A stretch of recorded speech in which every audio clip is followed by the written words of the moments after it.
Good evening, everyone, and thank you for joining us. My name is Carver, and I am a product specialist here at Oculus. Welcome to tonight's clinical webcast, Disinfect Your Frames Quickly and Easily with the UV Cube. You have a text box on your GoTo up on our screen where you can enter in questions. Enter your questions at any time tonight, and we will discuss them at the end of tonight's webcast. Tonight, we are lucky enough to have Dr. Barry Eiden and Steve Reinecke here. Steve is a clinical scientist for Proximity UV Clean. Steve is responsible for the science, safety, and regulatory compliance of Proximity's UV disinfection products. And Dr. Eiden is president and medical director of the North Suburban Vision Consultants, a multi-specialty group practice located in the Chicago area. He has academic affiliations with a number of colleges of optometry and is a well-known author and lecturer in the eye care field. Steve, Barry Eiden, take it away. Thank you. Like Carver said, my name is Steve Reinecke, and we'll be talking about the UV Cube, which is a disinfection product that's used in many different industries. Proximity UV Clean UV Cube has been in the business pre-COVID doing UV disinfection products and technologies for the healthcare vertical. So we've been spending a lot of time with high-touch surfaces in healthcare, ICUs, keyboards, telemetry monitors, anywhere where there is constant high touch. The products were really designed to reduce hospital-acquired infections. And then, of course, a year ago, the world changed, and so did our company because we got extremely busy. And these products that had already been around for a couple of years, which were proven and had all their regulatory compliance and safety certifications, started to get a lot more attention around disinfection of these high-touch items. The product we'll be talking about is the UV Cube. And this is a small unit that you can put small objects in and do disinfection. We'll be talking about the efficacy, how well it does do disinfection of things like frames that you put in there, as well as how safe it is for your actual environment. And Barry will be talking about the reaction that he's had in his practice around what his patients and what his staff has been saying about it. So here's the unit here. Here's pre-COVID. In the news, there was a lot of people were even back then talking about things like touchscreens. What am I actually touching? There was this, when I go to McDonald's and I go to a touchscreen, what am I touching? How much bacteria is on these multi-touch surfaces? What is my electronics or my phone? And when I go to the airport and check in, what am I actually touching that the person has touched, and how much, whether it's a virus or a bacteria, is being left behind, and then I'm actually picking up. Now, most likely, we all have some sort of disinfection solution in our offices and in our homes, in our businesses. And I challenge everyone on this call to, when they're done this, go and take a look and read the instructions and see what it says there about how long that the surface must remain wet in a liquid state before it actually is doing that 99.9% disinfection. In healthcare, we have these things called sandy cloths, and they generally, depending on the brand, can take 3 to 4 minutes. And then some more of our household products, we start looking at times of up to 10 minutes, and it'll say within the instructions things like must remain wet and use as much of the product as possible until that time limit goes by. So that 10 minutes, you're wiping it, you don't want it to evaporate, you have to take out another wipe, and you wipe it again, and we all know that alcohol, which is most of these products are based on 70% alcohol, which is very effective against coronavirus, is going to evaporate in probably about 30 to 40 seconds. So you keep it wet, and that's the only way you're actually going to disinfect effectively.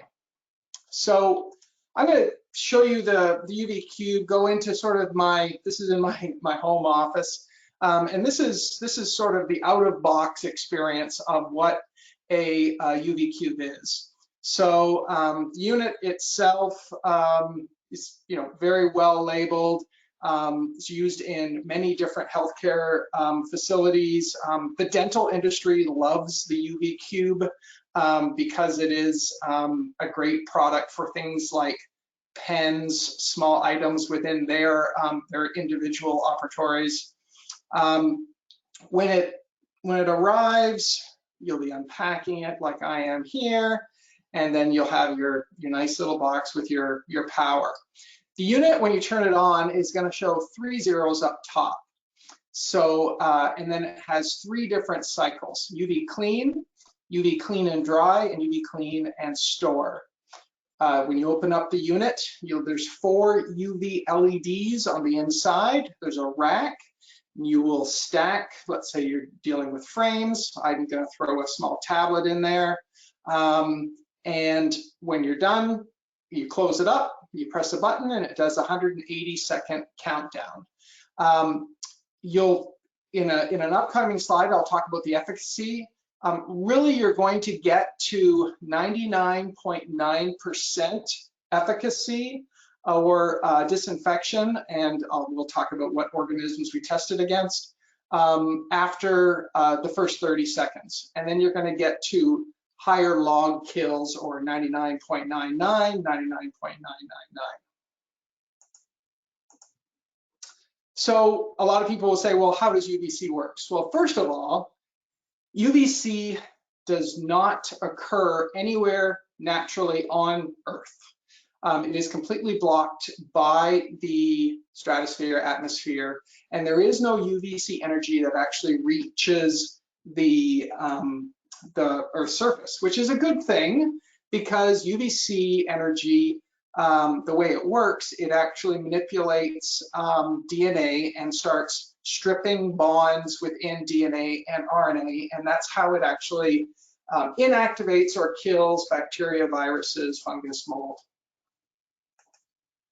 So going to show you a little video here. So because I'm a scientist, I get the pleasure of having a video microscope in my office, and I get to literally order bacteria on Amazon. This is a single cell paramecium that you're going to see here, and I put him underneath on my slide, underneath my video microscope, and then I turn on my UVC light. Right away, the mobility of that bacteria stops. We start scrambling its cellular components. We get a pressure variance within the bacteria, and in this case, pretty dramatic explosion. This is the largest bacteria that is actually on Earth, and it's fun to play with, but it really shows how the UVC energy, how it works, and how it does that actual scrambling. So people say, okay, well, you just showed me the single cell paramecium. What about SARS-CoV-2? UVC disinfection has been used for almost 100 years. It's been used in water. The water that you are probably drinking now, if you drink tap water, has been disinfected with UVC. Water treatment has been around for almost 50 years, disinfecting water, and surface disinfection of hospital rooms with UVC robots, fume hoods within labs. all use UVC light for disinfection. Because of this, and because it's been around for a long time, we have kept track of how each different organism, whether it's a virus, a bacteria, mold, or yeast, how it is affected. And it's, I don't want to get too sciencey here for you, but basically it gets a value. It's called its D90. And it's basically how much energy does that microorganism take to kill 90% of a volume. And it's assigned a number. The higher the number, the harder it is to kill. The lower the number, the easier it is to kill. So you'll see that MRSA, methicillin-resistant Staph aureus, it's one of the super bugs out there. You don't want to get it as a hospital-acquired infection, is at a 32. And this is going to be important for an actual upcoming slide. COVID-19's or SARS-CoV-2 is a 25. And this was a Boston University was really one of the first labs to do their testing. There's been a lot of subsequent testing on SARS-CoV-2 via UVC, and it's all been around that 25 value. It's actually quite easy to kill via UVC energy. So, this is just something to keep in mind when you're talking about how easy it is and why it is important to use UVC. One of the things that I'm very proud of and I work on literally every day is our safety certifications. We are, all UV disinfection products are not, they're regulated by the Environmental Protection Agency, the EPA, not the FDA. And we take our safety and science very seriously. We work very closely. I work every day with UL, and we have all the different safety and conformity for our actual product. So the product itself, I wanted to show this slide in the bottom right-hand corner. The unit itself comes with a security, the ability to put a security lock on it. So if you do have this in an area which is more of a public area and you're worried about maybe walking, you can secure it so it doesn't go for a trip. Like I said, the unit has a numeric countdown for its actual cleaning cycles. At any time, if you want to open it up while it's doing its cleaning cycle, it will stop. There's a full auto off on it. And then you could close the lid and it would actually continue, or you could reset it and start all over again. It's small, but large enough, and you'll see in an upcoming slide how many frames you could actually put in there. Plus anything, there's many other things that you can put in there, and Barry will be talking about that too. You have your 3 different cycles: UV clean, which is your 3-minute UV clean or cleaning. Then after that, you have your UV clean and dry. So let's say you do wash something, it is wet. You could put it into the unit, hit UV clean and dry. There's some fans that turn on, a small low-grade heater, and a humidity sensor, and it is going to tell you once the unit is actually dry and the humidity level goes down. And then UV clean and store, it's not used a whole lot, but it allows you to put something in there and keep it clean. So put it in, hit UV clean and store, and you can just leave it in there, and then every so often it will turn on and just do another cleaning of what's inside that box.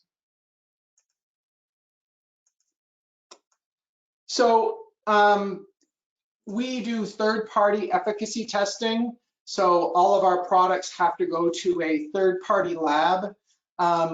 So we used a phone, just a typical iPhone, where we actually put MRSA, or methicillin-resistant Staph aureus, and that's where it was important that I was talking about that 32 number.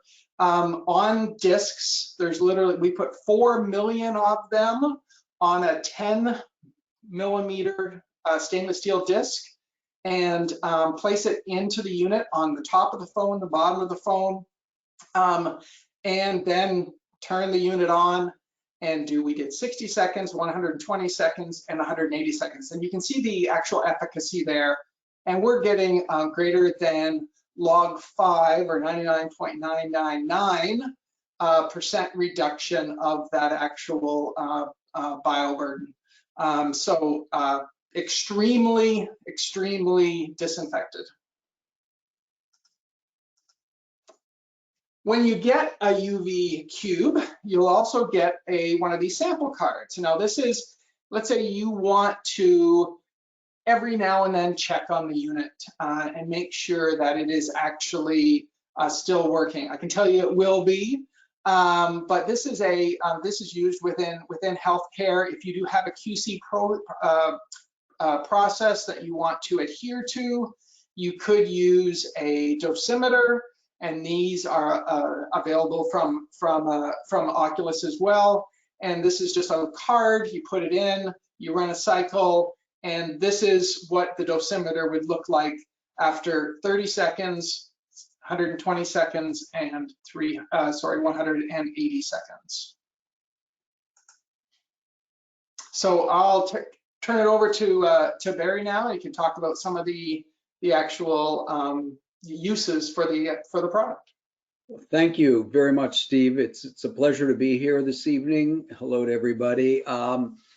So really what we have to talk about is how our lives did change literally a year ago.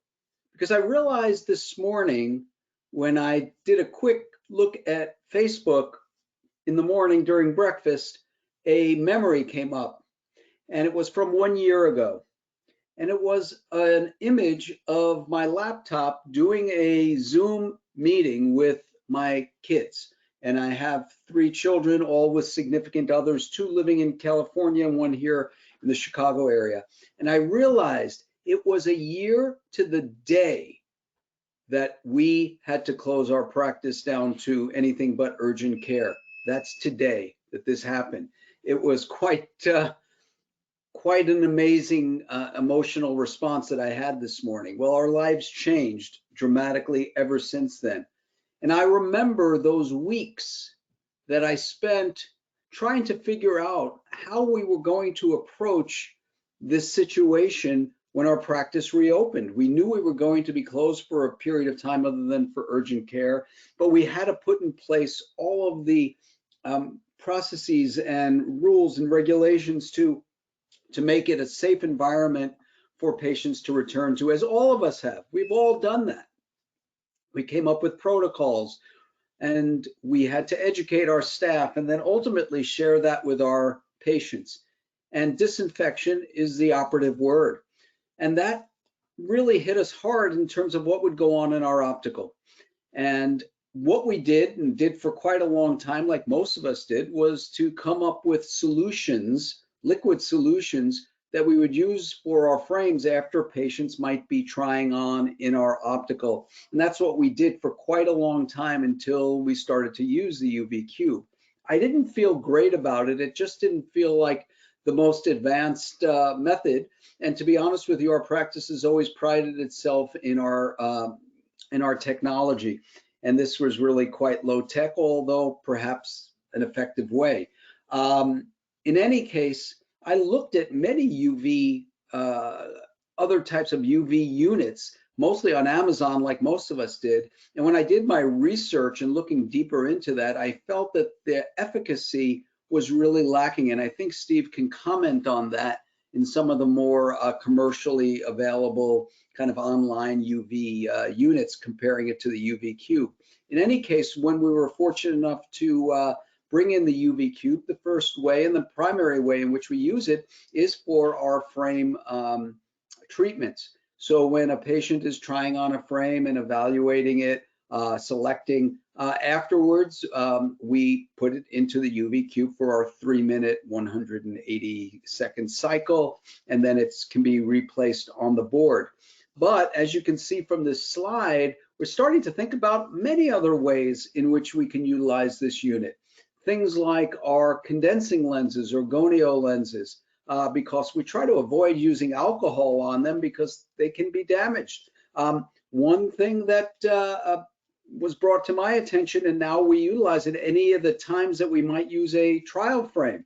Was same thing, or any of the other units. As you can see, there's an image of an automated PD measurement device, or even now in all of our rooms, and many of us use these automated visual acuity charts, we have remotes that multiple people are touching, all of our techs, all of our doctors. So we're sending those now through in the UV Cube as well. So I think as each day goes on, I'm kind of looking at something else that we might use this particular unit for. It's easy to use, it's quick, it looks kind of cool, it looks modern, and we keep it actually out in our optical and use it as in essence, a display aspect for patient education. And it lets them understand our dedication to keeping our environment as safe as possible for them. So Steve, I'd like to ask you, could you comment on some of those units that might be on Amazon and all of those sorts of things, and how it differs in its efficacy? Yeah, so the one thing is first ask to see their actual efficacy testing. Was it done by an actual authorized ISO certified lab that is known for their actual UV disinfection efficacy. For instance, we use NSF International as well as Resinova Labs out of Washington, D.C. So I'm part of the IUVA, so International UV Association, and I'm on a couple of committees with them. And one of the committees that I'm doing a presentation on next month is UVC gadgets. So I've been buying different UVC products off of Amazon and testing them. And us, the UV industry, we do that just to make sure that that they are, legitimate. And many of them, I would say a majority of them, are not. There's some really nice purple lights out there, and I think Barry will appreciate this. I sort of akin UV units to wine. There's a reason why there's cheap wine, and there's a reason why there's more expensive wine. And yes, you can get a nice bottle of cheap wine, but it's usually few and far between. And if this is something for legitimate UVC products are going to be in the hundreds of dollars. They're not going to be in the tens and 20s of dollars. Because you just can't make them and make them safe, and then have your UL certification and do efficacy testing for cheap products. Yeah, that makes perfect sense to me. You get what you pay for, and you're right. My love of wine definitely supports your statement there.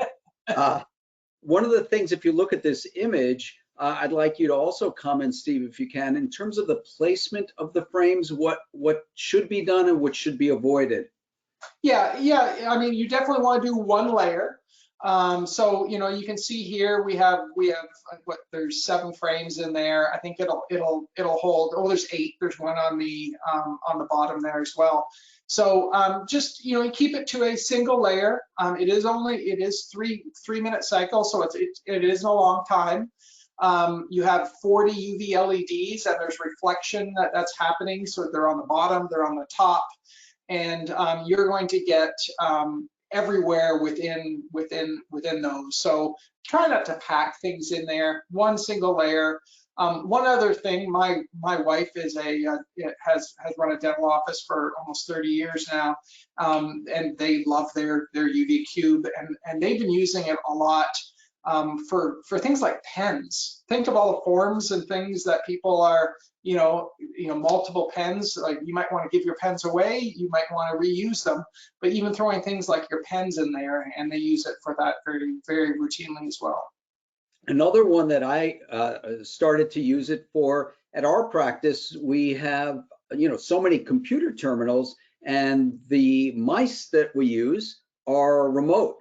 And so many people are touching those things, even your own staff, obviously, and all the doctors. So, we throw them in there too. So 3 minutes is really, it really doesn't interfere with the ongoing function of what's happening at your practice. So again, each day you're going to go around your office and see things and say, not a bad idea. We could throw that in the UV cube. So that's what we've been finding out, just more and more things. One of the questions we get asked too about the unit is, well, how long is this unit going to last? Well, the UV LEDs are actually rated to 10,000 hours. So start, if you do the math on 3-minute cycles and you divide that into 10,000 hours, you're going to be using this product's going to be used by your practice for many years. That is great. Well, I think that this is a great addition to a practice.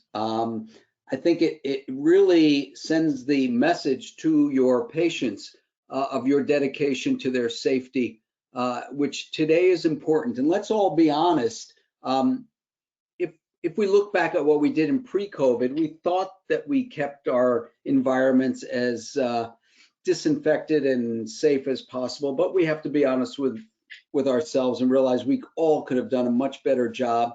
And the one, if anything good came out of COVID, we're surely way more sensitive to this element, and that's going to carry on well beyond the end of this pandemic. So I thank you for bringing this product to us, Steve. Well, I think also, the new normal is, the disinfection is going to be our new normal for quite a while, where, we're all going to get vaccinated and, COVID is going to go away and maybe something else is going to come. I hope not. But I think people are going to be hypersensitive about cleanliness for quite some time.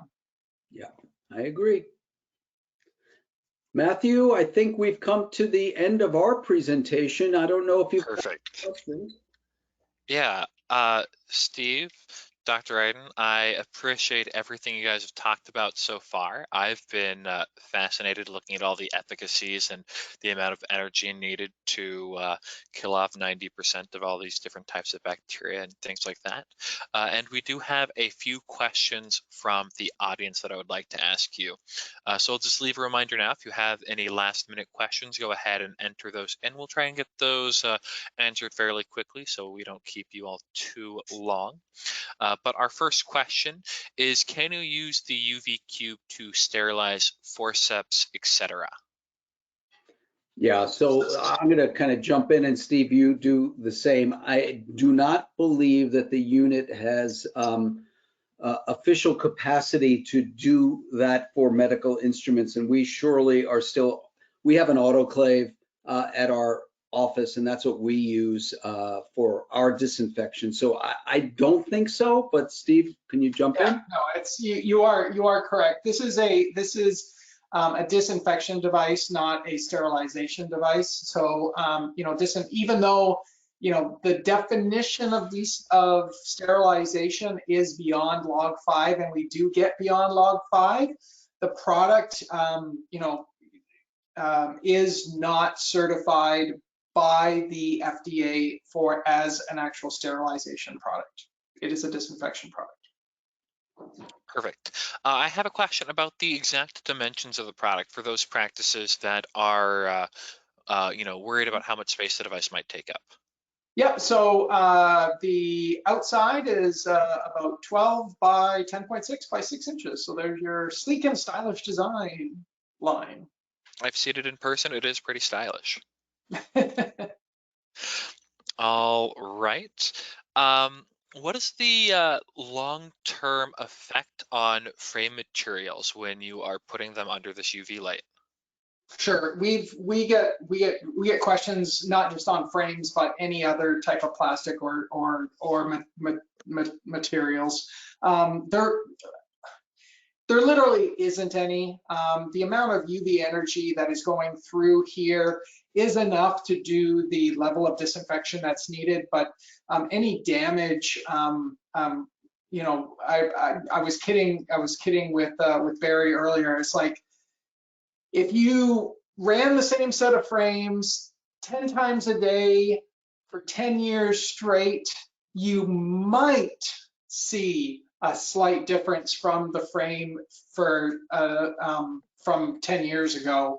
And Barry's response was, well, if you have frames after 10 years, you probably have an issue in your practice. So, but yeah, no, completely safe. We use we use another product called UV Clean, which is a higher intensity unit within the retail environment for point of sale devices, which also have plastic and glass, and it's much higher dosage because it's not over 3 minutes. It has to be disinfected in 30 seconds, and it's done every single minute of every single grocery store day. So, and we did scenario testing of 5 years and saw little to no fading of the actual surfaces.